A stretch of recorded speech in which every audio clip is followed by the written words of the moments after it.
ಈಗಾಗಲೇ ಬಿಡದಿ ಟೌನ್ಶಿಪ್ ವಿರುದ್ಧ ನಿಖಿಲ್ ಕುಮಾರಸ್ವಾಮಿ ನೇತೃತ್ವದಲ್ಲಿ ಪಾದಯಾತ್ರೆ ಈಗಾಗಲೇ ಆರಂಭಗೊಂಡಿದೆ. ಇನ್ನೇನು ದೃಶ್ಯದಲ್ಲಿ ಗಮನಿಸ್ತಾ ಇರಬಹುದು ನೀವು. ನಮ್ಮ ಭೂಮಿ ನಮ್ಮ ಹಕ್ಕು ಎಂಬಂತಹ ಹೆಸರಿನಲ್ಲಿ ಪಾದಯಾತ್ರೆ ನಡೀತಾ ಇರುವಂತದ್ದು. ಬೈರಮಂಗಲದಿಂದ ಫ್ರೀಡಂ ಪಾರ್ಕ್ ವರೆಗೆ ಪಾದಯಾತ್ರೆ ನಡೀತಾ ಇದೆ.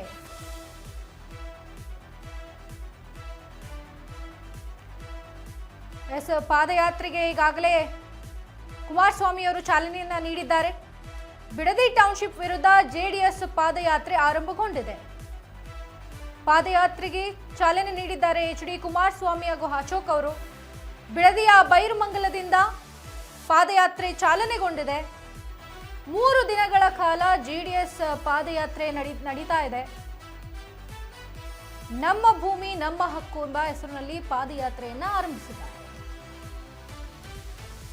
ಬೈರಮಂಗಲದಿಂದ ಬೆಂಗಳೂರಿನ ಫ್ರೀಡಂ ಪಾರ್ಕ್ ವರೆಗೆ ಈ ಪಾದಯಾತ್ರೆ 3 ದಿನಗಳ ಕಾಲ ನಡೀತಾ ಇರುವಂತದ್ದು.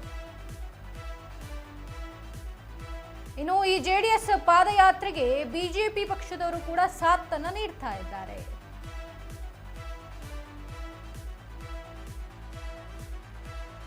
ಪಾದಯಾತ್ರೆಗೆ ಚಾಲನೆ ನೀಡಿದ್ದಾರೆ ಎಚ್.ಡಿ. ಕುಮಾರಸ್ವಾಮಿ ಮತ್ತು ಅಶೋಕ್ ಅವರು. ಬಿಡದಿಯ ಬೈರಮಂಗಲದಲ್ಲಿ ಪಾದಯಾತ್ರೆ ಚಾಲನೆ ಆಗಿದೆ. 3 ದಿನಗಳ ಕಾಲ ಜೆಡಿಎಸ್ ಪಾದಯಾತ್ರೆ ನಡೀತಾ ಇದೆ.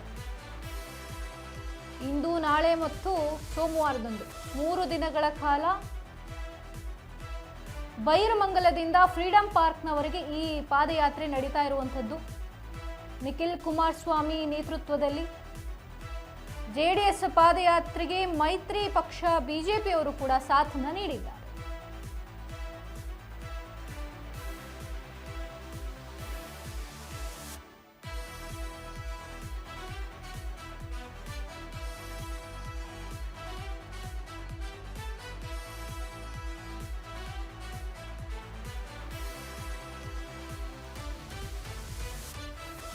ಎಸ್ 3 ದಿನಗಳ ಕಾಲ ನಡೆಯಲಿದೆ ಈ ಪಾದಯಾತ್ರೆ.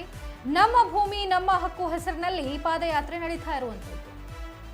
ಈಗಾಗಲೇ ಸಾಕಷ್ಟು ವಾದ ವಿವಾದಗಳು ಕೂಡ ನಡೆದಿತ್ತು. ಎಚ್.ಡಿ. ದೇವೇಗೌಡರು ಕೂಡ ಹೇಳಿದ್ರು ಮತ್ತು ಎಚ್.ಡಿ. ಕುಮಾರಸ್ವಾಮಿ, ಡಿ.ಕೆ. ಶಿವಕುಮಾರ್, ಆರ್ ಅಶೋಕ್ ಸೇರಿದಂತೆ ಎಲ್ಲ ನಾಯಕರು ಕೂಡ ಈ ಬಗ್ಗೆ ವಾದ ಪ್ರತಿವಾದಗಳನ್ನು ಕೂಡ ಮಾಡ್ತಾ ಇದ್ರು. ಎದುರೇಟುಗಳನ್ನು ಕೂಡ ನೀಡ್ತಾ ಇದ್ರು.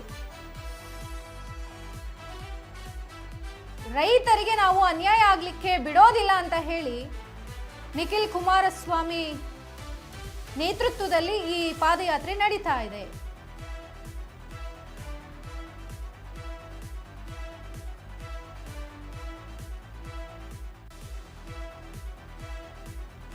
ನಮ್ಮ ಭೂಮಿ ನಮ್ಮ ಹಕ್ಕು ಈ ಹೆಸರಿನಲ್ಲಿ ಪಾದಯಾತ್ರೆಯನ್ನ ಆರಂಭಗೊಳಿಸಿದ್ದಾರೆ.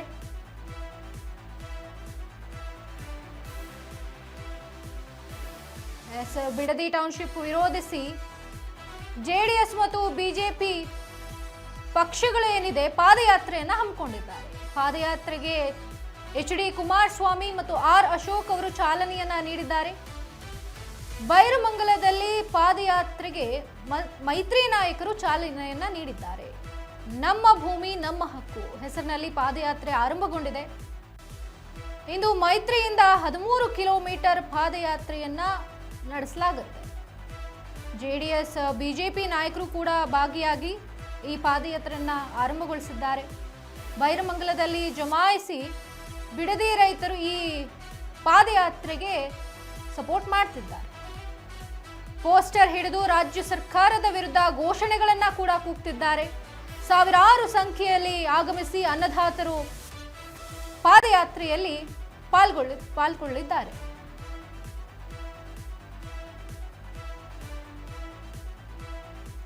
ಬಿಡದಿ ಟೌನ್ಶಿಪ್ ವಿರುದ್ಧ ಈ ಪಾದಯಾತ್ರೆ ನಡೀತಾ ಇರುವಂಥದ್ದು. 3 ದಿನಗಳ ಕಾಲ ನಡೆಯುತ್ತೆ ಈ ಪಾದಯಾತ್ರೆ.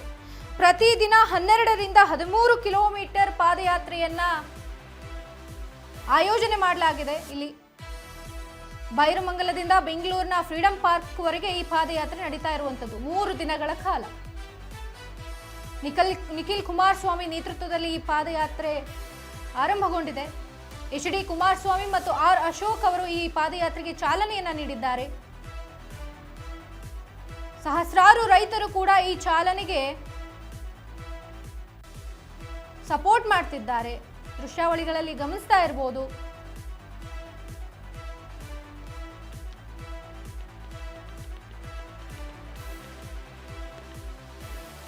ಪೋಸ್ಟರ್ ಹಿಡಿದುಕೊಂಡು ರಾಜ್ಯ ಸರ್ಕಾರದ ವಿರುದ್ಧ ಘೋಷಣೆಗಳನ್ನ ಕೂಗ್ತಿದ್ದಾರೆ. ಸಾವಿರಾರು ಸಂಖ್ಯೆಯಲ್ಲಿ ರೈತರು ಕೂಡ ಅನ್ನದಾತರು ಈ ಪಾದಯಾತ್ರೆಯಲ್ಲಿ ಪಾಲ್ಗೊಂಡಿದ್ದಾರೆ.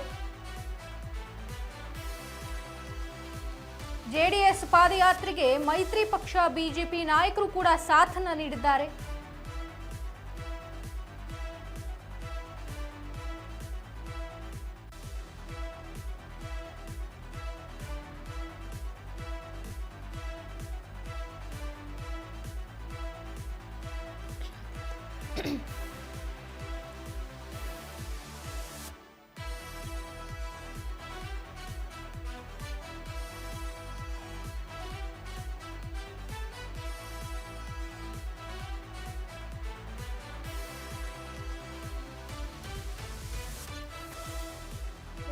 ಯಾವುದೇ ಪಕ್ಷಪಾತವಿಲ್ಲದೆ ತಮ್ಮ ಭೂಮಿಗಾಗಿ ಹೋರಾಡ್ತಾ ಇದ್ದಾರೆ ಈ ರೈತರು. ಒಂದೆಡೆ ಇನ್ನು ಪಕ್ಷಕ್ಕೋಸ್ಕರ ರಾಜಕೀಯವಾಗಿ ಇನ್ನೊಂದೆಡೆ ಹೋರಾಟ ನಡೀತಾ ಇದೆ. ಇಲ್ಲಿ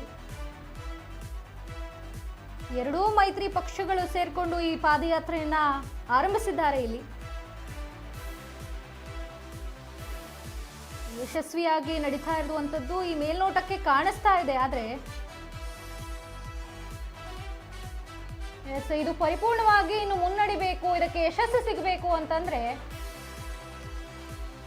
ಎಲ್ಲರ ಬೆಂಬಲ ಕೂಡ ಇಲ್ಲಿ ಬೇಕಾಗ್ತಾ ಇದೆ. ಕೇವಲ ಬಿಜೆಪಿ ಜೆಡಿಎಸ್ ಮಾತ್ರವಲ್ಲ, ಎಲ್ಲಾ ಪಕ್ಷಗಳು ಕೂಡ ಇದಕ್ಕೆ ಬೆಂಬಲವನ್ನ ನೀಡಬೇಕಾಗಿದೆ. ರೈತರಿಗೆ ಅನ್ಯಾಯ ಆಗಬಾರ್ದು ಅಂತಂದ್ರೆ ಎಲ್ಲಾ ಪಕ್ಷಗಳು ಕೂಡ ಇದಕ್ಕೆ ಸಾಥ್ ನೀಡಲೇಬೇಕಾಗಿದೆ. ರೈತರ ವಿರುದ್ಧ, ರೈತರಿಗಾಗಿ ಈ ಪಾದಯಾತ್ರೆ ನಡೀತಾ ಇರುವಂತದ್ದು. ರೈತರ ಪರ ನಾವಿದ್ದೇವೆ ಅಂತ ಹೇಳಿ ಎಚ್.ಡಿ. ಕುಮಾರಸ್ವಾಮಿ ಅವರು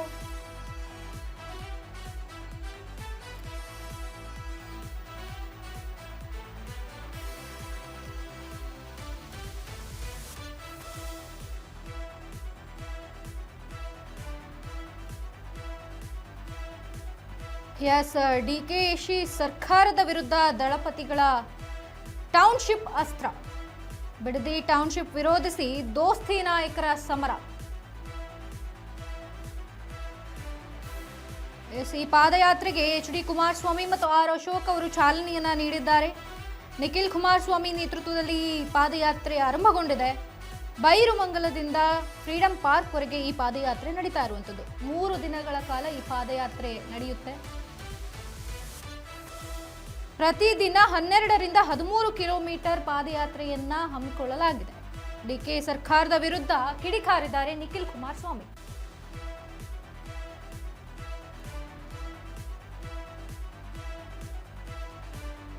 ರೈತರಿಗೆ ಟೌನ್ಶಿಪ್ ಬೇಡ, ಭೂಮಿ ಬೇಕು ಅಷ್ಟೇ. ಈ ಟೌನ್ಶಿಪ್ ಯೋಜನೆ ಏನಿದೆ ಇದೆಲ್ಲ ರೈತರಿಗೆ ಬೇಡ. ಅವರಿಗೆ ದುಡಿದು ತಿನ್ನೋದಕ್ಕೆ ಅವರು ಬೆಳೆದ ಬೆಳೆಗಳನ್ನ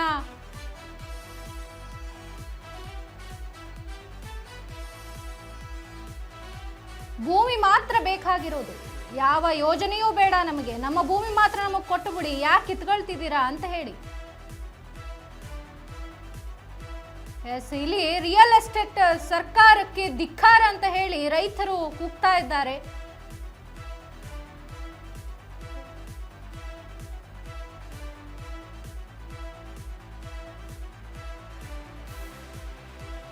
ಯಾವುದೇ ಕಾರಣಕ್ಕೂ ಟೌನ್ಶಿಪ್ ಯೋಜನೆ ನಡೆಯಲ್ಲ.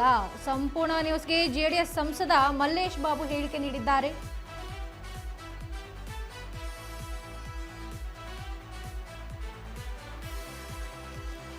ರೈತರಿಗೆ ಟೌನ್ಶಿಪ್ ಬೇಡ, ಭೂಮಿ ಮಾತ್ರ ಬೇಕು. ಅವ್ರದೇ ಭೂಮಿ ಕಿತ್ಕೊಂಡು ಅವರೇ ಹೋರಾಟ ಕಿಳಿಯಂತ ಪರಿಸ್ಥಿತಿ ಬಂದ್ಬಿಡ್ತು ನೋಡಿ. ಈಗ ಅವ್ರ ಭೂಮಿಗೋಸ್ಕರನೇ ಅವರೇ ಹೋರಾಡಬೇಕು. ಈಗ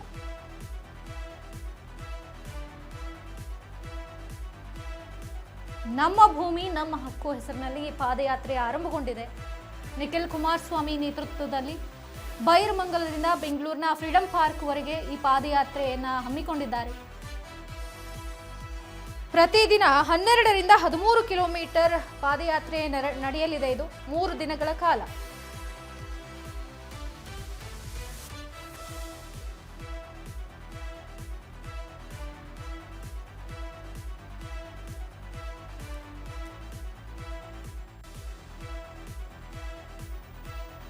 ಒಟ್ಟಾರೆ 45 ಕಿಲೋಮೀಟರ್ ಪಾದಯಾತ್ರೆ ಮಾಡಬೇಕು ಅಂತ ಹೇಳಿದ್ದಾರೆ. ಅಂದ್ರೆ ಒಂದು ದಿನಕ್ಕೆ ಎಷ್ಟು ಕಿಲೋಮೀಟರ್ ಆಯ್ತು ಅಂತ. ಇದು 3 ದಿನಕ್ಕೆ ಮುಗಿಯೋಂಗೆ ಕಾಣ್ತಿಲ್ಲ. ಎಲ್ಲೋ 4 ದಿನಗಳ ಕಾಲ ಮುಂದುವರಿಯುತ್ತೋ ಏನೋ. 3 ದಿನಗಳು ಅಂತ ಹೇಳಿದ್ದಾರೆ. ನಿಖಿಲ್ ಕುಮಾರಸ್ವಾಮಿ ನೇತೃತ್ವದಲ್ಲಿ ನಡೆಯುವಂತ ಪಾದಯಾತ್ರೆ ಇದು. ಸಹಸ್ರಾರು ರೈತರು ಕೂಡ ಇದಕ್ಕೆ ಬೆಂಬಲವನ್ನ ಸೂಚಿಸುತ್ತಿದ್ದಾರೆ.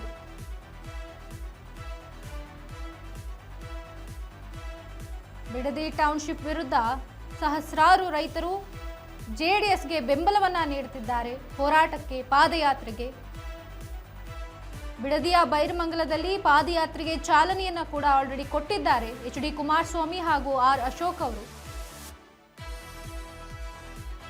ದಳಪತಿಗಳ ಈ ಪಾದಯಾತ್ರೆ ಸಕ್ಸಸ್ ಕಾಣುತ್ತಾ? ಹಾಗಾದ್ರೆ ಡಿ.ಕೆ. ಶಿವಕುಮಾರ್ ಅವರು ಈ ಯೋಜನೆಯನ್ನ ಕೈ ಬಿಡ್ತಾರಾ? ಈ ಎಲ್ಲಾ ಪ್ರಶ್ನೆಗಳು ಕಾಡ್ತಾ ಇದೆ. ಈಗ ಒತ್ತಾಯ ಮಾಡ್ತಿಲ್ಲ. ಅವ್ರಿಗೆ ಇಷ್ಟ ಇದ್ರೆ ಕೊಡ್ಲಿ ಭೂಮಿ ಅಂತ ಹೇಳ್ತಾರೆ. ಹಾಗಾದ್ರೆ ಎಲ್ಲಿಗೆ ಬಂದು ನಿಲ್ಲುತ್ತೆ ಅಂತ ಈ ಪಾದಯಾತ್ರೆ? ರೈತರ ಈ ಆಕ್ರೋಶಕ್ಕೆ ಬೆಲೆ ಕೊಡ್ತಾರಾ ಡಿ.ಕೆ. ಶಿವಕುಮಾರ್ ಅವರು?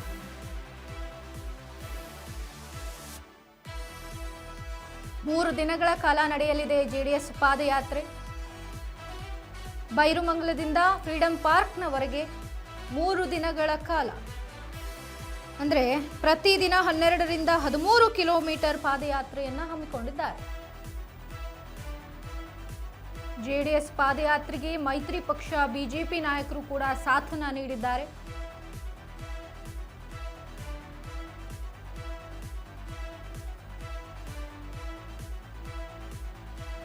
ಇನ್ನು ಈ ಹೋರಾಟದಲ್ಲಿ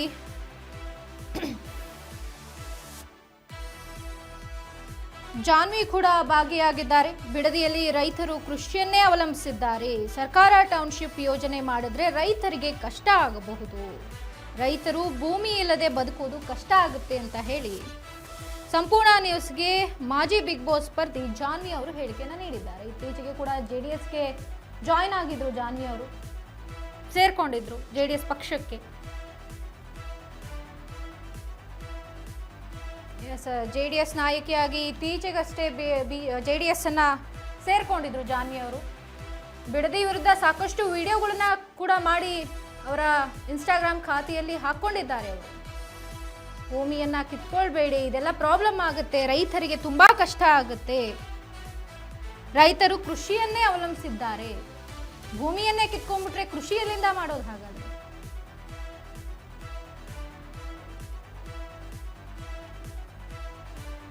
ರೈತರಿಗೆ ಟೌನ್ಶಿಪ್ ಬೇಡ, ಭೂಮಿ ಅಷ್ಟೇ ಬೇಕು ಅಂತ ಹೇಳಿ ಸಂಪೂರ್ಣ ನ್ಯೂಸ್ಗೆ ಜೆಡಿಎಸ್ ಸಂಸದ ಮಲ್ಲೇಶ್ ಬಾಬು ಅವರು ಹೇಳಿಕೆ ನೀಡಿದ್ದಾರೆ. ಭೂಮಿ ಉಳಿದ್ರೆ ಬದುಕು ಉಳಿಯುತ್ತೆ ಅಂತ ಹೇಳಿ ಇಲ್ಲಿ ಆರ್ ಅಶೋಕ್ ಕೂಡ ಒಂದು ಪೋಸ್ಟರ್ ಅನ್ನ ಹಿಡಿದುಕೊಂಡು ಮಾತನಾಡ್ತಿದ್ದಾರೆ. ತಾವು ಗಮನಿಸಬಹುದು ದೃಶ್ಯಾವಳಿಗಳಲ್ಲಿ. ಸಹಸ್ರಾರು ಜನರು ರೈತರು ಕೂಡ ಇಲ್ಲಿ ಭಾಗಿಯಾಗಿರುವಂಥದ್ದು.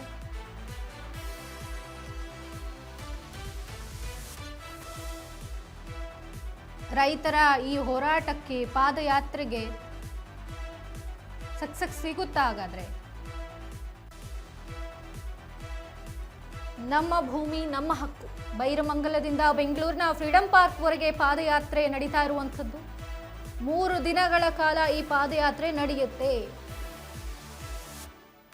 ಅವರು ಭೂಮಿಗೆ ಅವರೇ ಪಾದಯಾತ್ರೆ ಮಾಡಬೇಕು 45 ಕಿಲೋಮೀಟರ್.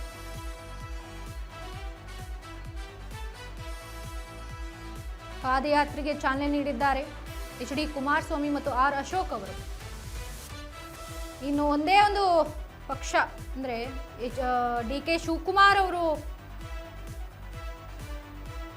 ಸಾಥ್ ಕೊಟ್ಬಿಟ್ರೆ ರೈತರಿಗೆ ಯಾವುದೇ ತೊಂದರೆ ಇರೋದಿಲ್ಲ ಅಂತ.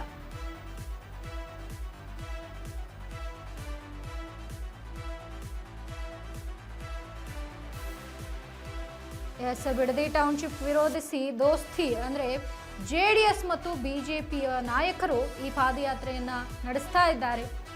ಪಾದಯಾತ್ರೆಗೆ ಕುಮಾರಸ್ವಾಮಿ, ಆರ್ ಅಶೋಕ್ ಚಾಲನೆಯನ್ನ ನೀಡಿದ್ದಾರೆ. ಬೈರುಮಂಗಲದಿಂದ ಫ್ರೀಡಂ ಪಾರ್ಕ್ನವರೆಗೆ ಈ ಪಾದಯಾತ್ರೆ 3 ದಿನಗಳ ಕಾಲ ನಡೀತಾ ಇರುವಂಥದ್ದು.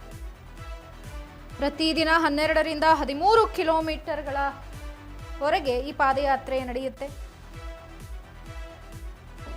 ಅಂದ್ರೆ ಒಟ್ಟಾರೆ 45 ಕಿಲೋಮೀಟರ್ ನಡಿಬೇಕು, ಪಾದಯಾತ್ರೆ ಮಾಡಬೇಕು ರೈತರು, ಜೊತೆಗೆ ನಾಯಕರು. ನಮ್ಮ ಭೂಮಿ ನಮ್ಮ ಹಕ್ಕು.